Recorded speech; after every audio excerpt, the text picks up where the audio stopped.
একটা 5 দেওয়া হচ্ছে ইনপুট হবে, আরেকটাতে আউটপুট হবে। আউটপুটের মাথায় কিন্তু আমি এই যে 10 নজেলের ভেঞ্চুরি অ্যারেটা সেট করছি। এই দেখেন, এই যে কত সুন্দর। প্রিয় মৎস্য খামারি ভাইরা কেমন আছেন সবাই? আশা করি ভালো আছেন। তো আজকে চলে আসলাম নতুন একটা ভিডিও নিয়ে, কিভাবে বিলের মাঝে বিদ্যুৎ ছাড়া হাই ডেন্সিটিতে ভেনামি চাষ করা যায়। এখানে কিন্তু আপনার লবণাক্ততা, স্যালাইনিটি নাই, এখানে বিদ্যুৎ নাই, অনেক প্রতিকূলতার ভিতর দিয়ে আমি আমার এই মৎস্য খামারে ভেনামি চাষ করব। তো স্যালাইনিটির জন্য কিন্তু আমি এক্সট্রা লবণ দিয়েছি, সোডা মিক্স দিয়েছি, আরও অন্য অন্য যে উপাদানগুলো আছে এগুলো দিয়েছি। এরপর বিদ্যুৎ নাই, এর জন্য করেছি কি, আমি এখানে একটা ডিজেল ইঞ্জিন সেট করেছি।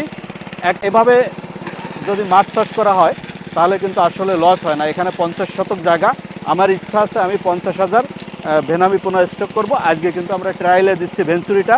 তো যখন মাছ চাষ করবেন নার্সিং পয়েন্টে অবশ্যই আপনারা এভাবে ভেঞ্চুরি ব্যবহার করবেন, মাছের প্রোডাকশন ভালো হবে। হয়েছে।